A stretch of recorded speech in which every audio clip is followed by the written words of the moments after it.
back to the lecture series on tribal studies in India, interdisciplinary approaches and perspectives. So, today we are going to discuss the social and cultural changes in the tribes.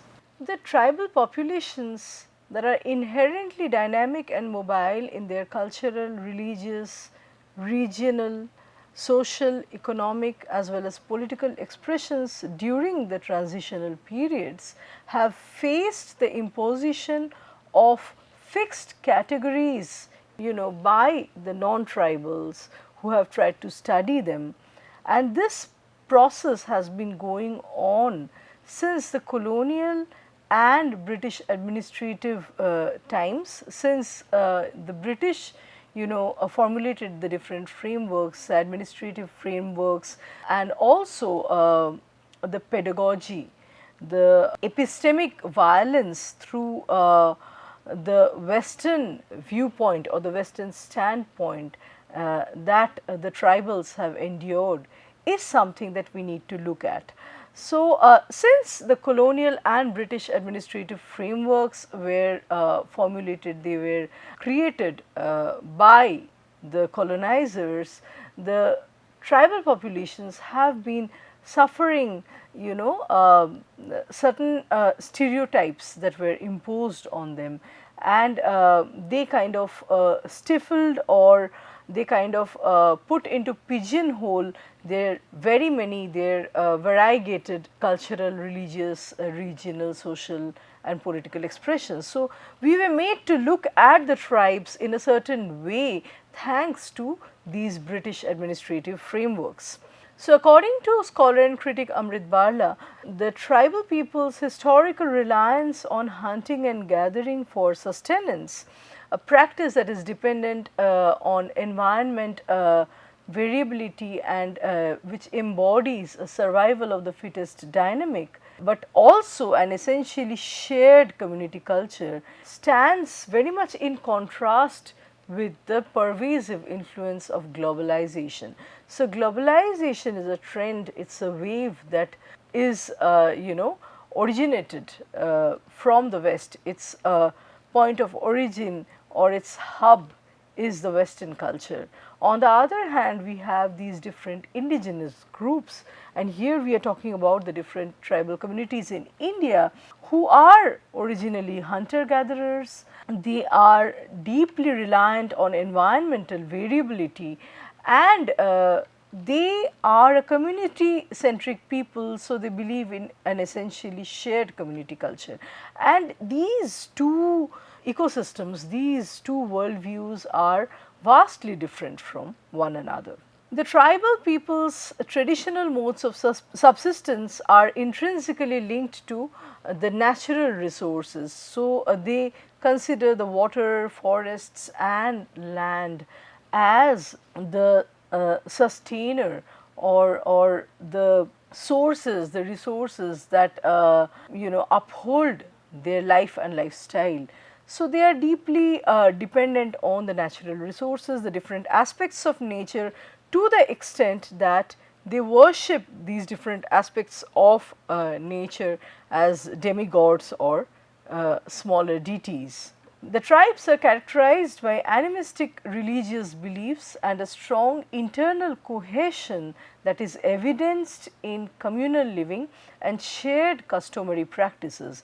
And so, these groups have historically displayed a very limited emphasis on individual competition for social, economic, political, cultural or occupational advancement. So, here at this point I would like to talk a little about the tribal village system. My own study is focused on the Santhali people from the eastern states of India, chiefly from Odisha, Jharkhand and West Bengal. And here I have seen, I have been told when I interviewed the Santhali people, the Santhals, that their marriages, their birth ceremonies or any such special occasions would entail inviting the entire village. So, the entire village as a unit, as a family. So, they have this hunting festival that is held on the full moon day in the month of spring, where Santals from different regions gather in the Ayodhya mountain, and they have a number of rituals associated with the hunting practice, and they have a number of rituals associated with the hunting practice. And if anyone is able to catch a game, to hunt a game, it is not taken back to his own family, it is shared with the other members of the village, right. The first share goes to the priest or the naik and or naike, and the remaining is shared in a fair manner among the rest of the villagers. So, there is no concept of selfishness or self-centered attitude towards life. Festivals are meant for everyone. It is customary to invite the entire village, and there are festivals that are carried out where rice and other provisions, other grains are collected from each and every household in a village. It is gathered and food is cooked for everyone together. So, all I am trying to say is the concept of individual competition, competition at the social or economic level does not arise, it is not existent, it is not inherent to the socio-political system that constitutes a tribal village. And this is a concept that is coming directly from the West. For one's own advancement, for one's own development, one ought to suppress or disadvantage the other. This concept is very much Western. It has never been a part of the indigenous system. Furthermore, the tribals have often experienced systematic disadvantages while getting access to education, health, sanitation, and their awareness of capital, how capital market works, how capital flows, as well as the mainstream social relations and the government initiatives remain vastly limited. So, they have still remained at the fringes of a society where the benefits of mainstream education, health, or even understanding of capital flow, of government policies have just trickled to some areas, some of the tribal areas, whereas the larger population remain ignorant vis-a-vis these issues.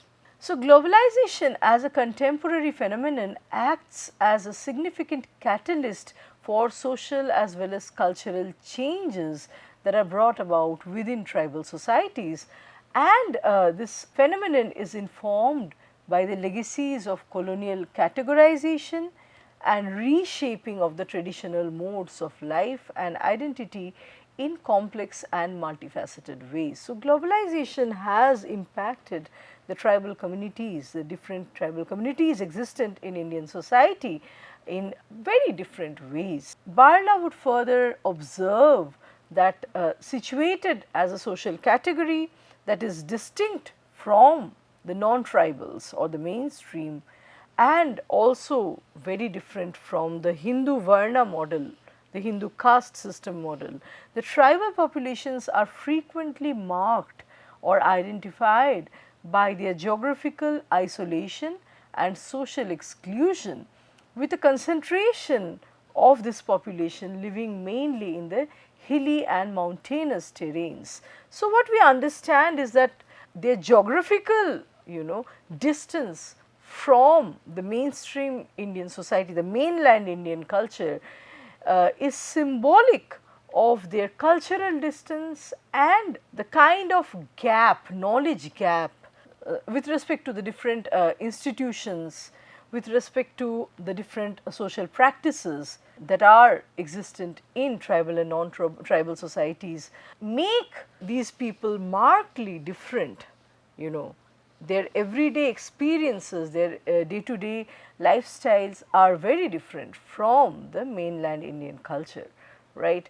So, All we are trying to understand here is that the model that British anthropological, epistemic framework has offered may not be adequate always for understanding the tribal population. They could be something more complex, more nuanced than these anthropological, approaches have to say about them. Because, like I said, they are geographically distanced and their cultures are very different, their rituals are very different, their world system is vastly different from the non-tribals, from the mainland society. So, there ought to be a fresh approach, a fresh outlook towards understanding the tribes. Nonetheless, we see that the tribal societies in themselves have never been static, and significant transformations are evident in their cultural, customary, traditional, religious, economic as well as political spheres. These societies, unlike what we commonly believe, have also evolved in dialogue with the larger happenings in the nation. The tribal societies are not insulated ecosystems. They do dialogize with the larger schemes, with the larger happenings taking place in the nation. Since the British times, we see a number of anti-colonial struggles that have been initiated from among these societies in resistance to the different British moves, the different British policies. And even in the post-colonial times, the tribal communities in contact with the non-tribal societies have changed. They have influenced their adjacent cultures as well as been influenced by these cultures. So, they are certainly not a static people, they are also evolving, growing and metamorphosing, mutating over time. So, the very conceptualization of this term tribe we need to understand. Tribe as a concept is subject to significant semantic as well as political shifts. Evident in this dynamism or this complexity is its manifestation as a colonial category, a globally recognized identity of indigenous peoples, as well as a self-asserted form of representation in India as Adivasi. Although we need to understand and take note that the tribal communities in the northeastern region do not call themselves as Adivasi. So, there is this problem of nomenclature, we may call it. Tribe, when we say a tribe as a concept or as a coinage, it happened mainly during the British times. It is a political category. When we call a people as a tribe, we are referring mainly to their political representation, their political rights as legitimate member of the Indian nation state. So, here we are talking about their political entity. Indigenous people, that talks about their provenance, their origin in India, their their roots and their history. And indigenous is a more generic term that is used across the globe for all the tribal population or all the people who are parts of different tribal communities. They call themselves as indigenous. And the term Adivasi is a self-asserted form of representation. Tribal people from different regions actually tend to call themselves as the Adivasi. Adivasi, once again, when translated to English, would be something proximate to indigenous, right.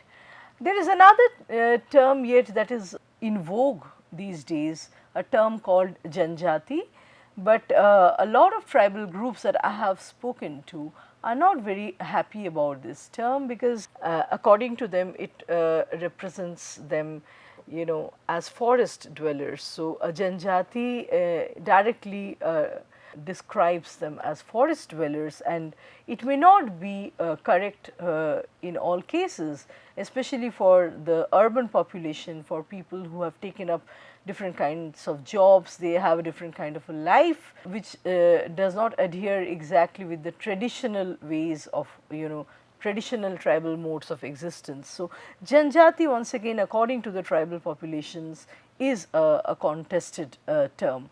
So, we have all these different terms and terminologies to describe, to refer to these tribal groups, but they have their own baggages, they have their own significations and their own suggestions.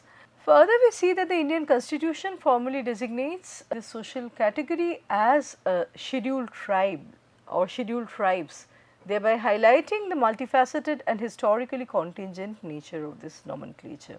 So, like I was saying, this coinage tribe happened during the time of British colonization in India, and it refers to, the tribal people as claimant of certain rights, as legitimate citizens, as a part of the Indian nation state, as legitimate members of the Indian nation state, and claimant of certain rights, claimant of certain benefits and welfareist schemes. So, here by tribe, by scheduled tribe, what we understand the signification is in terms of a people's, a community's rights, as well as their visibility, their claims, their political membership, and their need for political representation, in government systems to articulate their demands. So, the question of rights and demands are intrinsic to the category termed as scheduled tribes. Barla also highlights the different phases that the tribal communities in India have gone through. This analysis posits 3 phases of tribal transition in India. So, first is the formative pre-independence phase that lasted between 1784 to 1990, which characterized the tribes as geographically isolated, subsistence based societies, often perceived by outsiders as barbarous or barbaric due to their collective ownership and practices of jhum cultivation, where they basically burn the crops. And next we have the constructive period. The second phase comprises the constructive period lasting between 1920 to 1940, which witnessed academic as well as institutional efforts to define the tribe as a distinct social and colonial category, coinciding with a shift towards more settled rural life and initial contact with mainstream Hindu society, which leads once again to certain stereotypes, such as a prominent scholar like G.S. Courier conceptualizing the tribes as backward Hindus. So, the tribes are being defined through the parameters of the Hindu social system. They are seen very erroneously, they have often been seen as the lowest rung of the Hindu social order, the backward Hindus, as G.S. Courier defines them. Subsequently, post 1950, we have the analytical phase, which involves government and agency led action oriented approaches towards these tribes, marked by the contrasting policies of isolation as well as assimilation, alongside protective, mobilizational and developmental measures, which result in increased tribal mobility, education, individualism and integration into mainstream society. So, if we talk in very plain words about these 3 phases, in the first phase, when they were hunter gatherers, they were seen as barbaric people who live their own isolated world system, which is a very remote and insulated order apart from the mainland culture of India. The next phase, where they are becoming a settler culture, they are often engulfed or absorbed within the Hindu social order, and mistakenly fallaciously seen as backward Hindus, and then the real essence of the term tribe emerges only post 1950s through the analytical phase, where they are claimant of their different rights. The mobilization is happening in a more significant manner. There are developmental measures reaching out to at least some sections of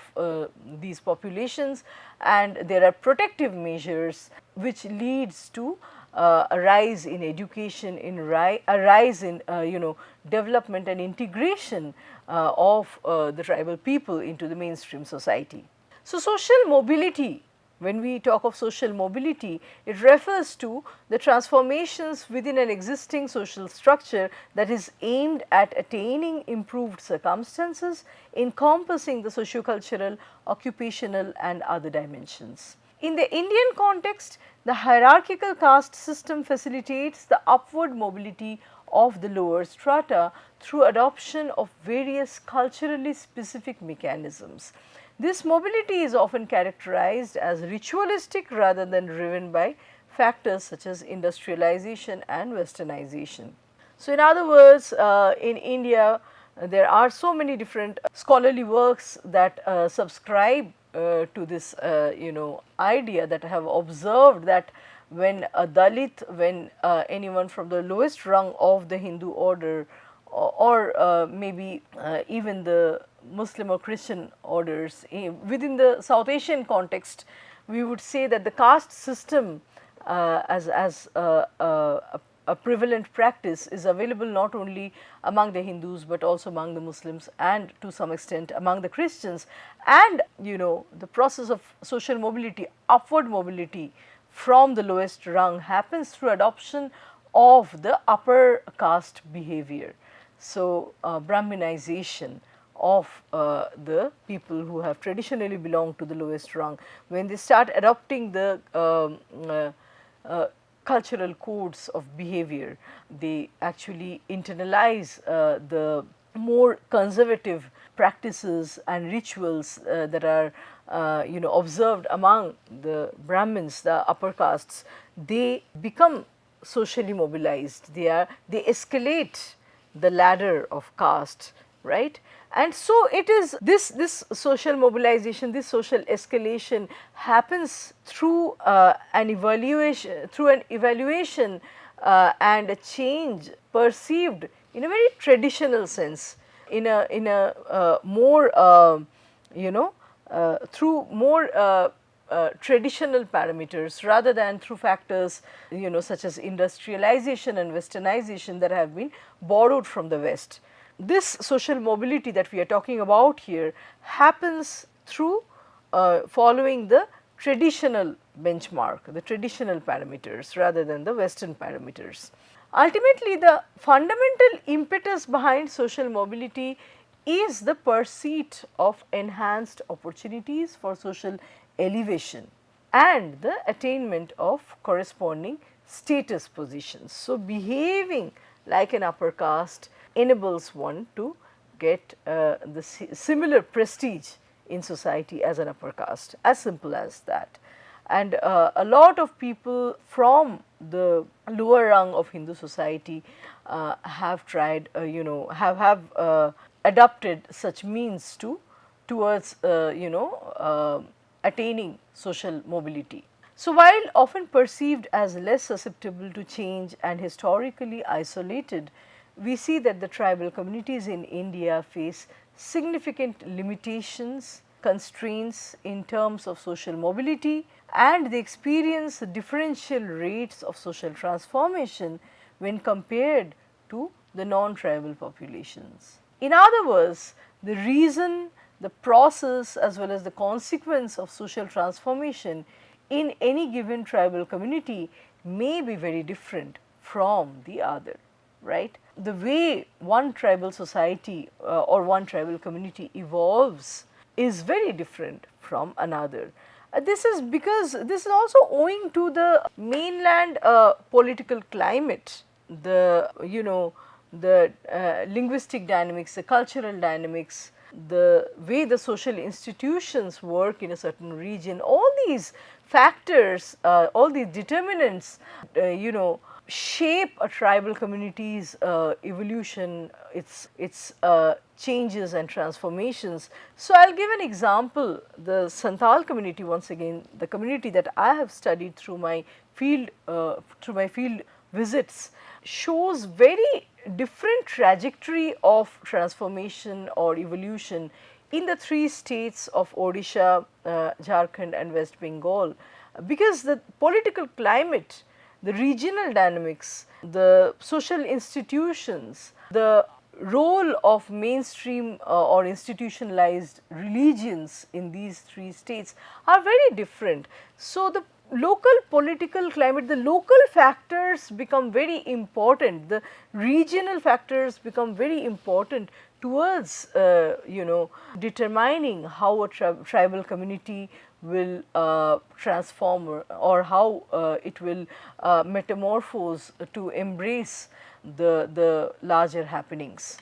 So, the tribal people's positioning within lower social strata in certain regions often prompts the members of tribal communities to engage in cultural imitation of upper caste groups as an adaptive mechanism, as a mechanism, as a defense mechanism almost, to navigate the social hierarchy and seek upward mobility, and this would in turn influence their initial socio-cultural standing. Like I have already explained, the tribes have time and again been seen as the lowest caste in the Hindu order, very wrongly so, and as a way of defending that, as a way of evading that, some members from the tribal communities seek to emulate the upper caste manners and mannerisms and their rituals and their practices and habits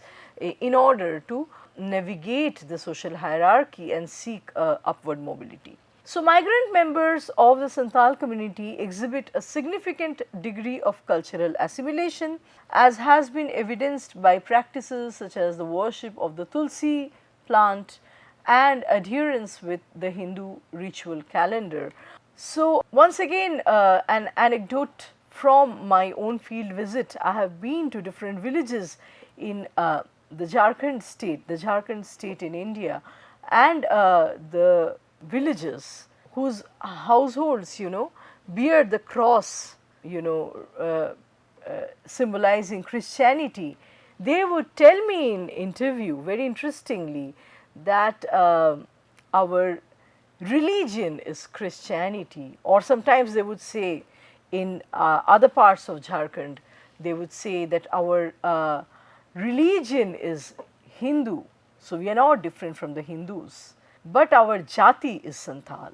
So, the way these people have been shaped, it is very intriguing, in fact, very complex, very intriguing to, and it is very important to study further what has gone into shaping them thus, into saying that their religion is Hinduism or Christianity, but their jati is Santhal, or they are Santhali people in terms of jati, right.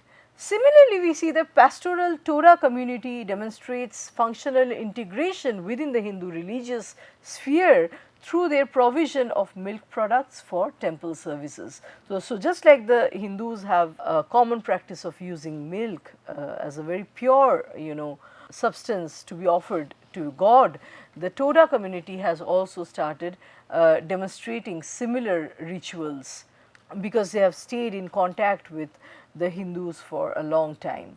Such integration is accompanied by the adoption of purity observances related to their traditional pastoral practices, such as the exclusion of the menstruating women from buffalo sheds and the preparation of milk products that are intended for temple use. So, these tribal communities, originally tribal communities, have been Hinduized, adopting the lens of purity and impurity, right. The fact that products to be used in temple are to be the purest products or substances, and menstruating women should be abstained from touching these pure places or pure products.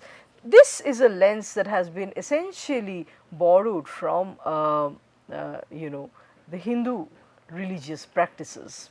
So, the interaction between Hindu and tribal communities has therefore resulted in instances of reciprocal cultural influence. For example, the Khasas from Uttar Pradesh and Madhya Pradesh and the non-tribal communities in the Bastar region of Chhattisgarh have adopted tribal cultural norms and morals. So, here we see the converse, the non-tribal people who are living close to the tribal societies such as the Khasas from UP and MP, as well as the non-tribal communities in the Bastar region of Chhattisgarh. All these regions being predominantly tribal, the non-tribals adopt the tribal cultural norms and morals. Even their way of speaking, even their language is deeply influenced by the tribal tongue. So, D. N. Majumdar's study of the Gops from Singhbhum incorporating the Ho culture is presented as a case of transculturation, which underscores the mutual exchange and integration of cultural elements between the tribal and the non-tribal groups. So, Majumdar looks at how the Gops from Singhbhum have incorporated the tribal culture, and he calls it as a transcultural phenomenon, transculturation. Critics such as Vinita Damodaran have visited or rather revisited the myth that the negative aspects of the Santali society are completely because of the missionizing and the colonial influence. So, colonial influence did not only leave negative impact on the tribes in their trail, whereas some of the British writings have indeed drawn rigid boundaries while defining the discourse on tribes. Not all works written by the British anthropologists or ethnographers are homogeneously imperialistic, and some of these works in fact argue against Europe's arrogant ethnocentrism. For example, the tribal has been perceived as a cultural being also, and British writings look at them as active agent of his own future. So, the tribal man as the active agent of his own future is also a depiction that we find in the colonial writings. In the aftermath of the Santhal rebellion, British administrators, missionaries and ethnologists have expressed humanitarian sentiments and mentioned the moneylenders and the landlords living in the abutting regions, living close to the tribes as the actual exploiters of the Santali people. And this we can see in the Hazaribagh district collectorate records. So, J. Truasi's study argues that in some regions the Adivasis have started worshipping the Hindu deities and their own festivals such as the Chata, Pata and Jatra. All these festivals are believed to have Hindu roots. They originally have Hindu roots. In this regard, Shashank Sinha observes that although some tribes continue to practice their specific rituals, traditions, religions and taboos, most of them have sufficiently become Hinduized or Christianized over a period of time. So, to conclude, the discussion highlights the complex and dynamic interplay of social and cultural changes within and between the tribal and non-tribal communities in India. Initially characterized by relative isolation, distinct traditions and often conflated with a lower social status, the tribal societies have undergone significant transformations due to factors such as globalization, development induced displacement, migration and contact with the mainstream society, mainstream non-tribal society.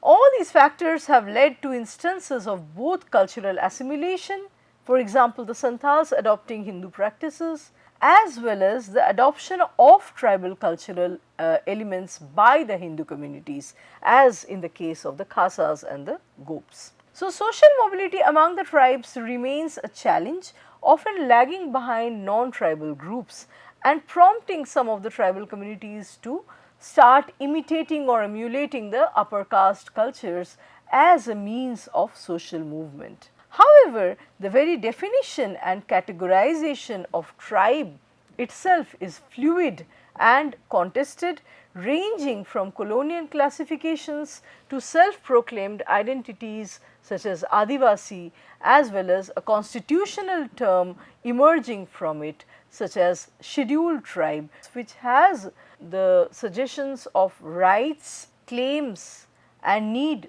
for protection intrinsically associated with it. So, with this we come to the end of our lecture today. Let us meet with a new topic and another round of discussion in our next lecture. Thank you.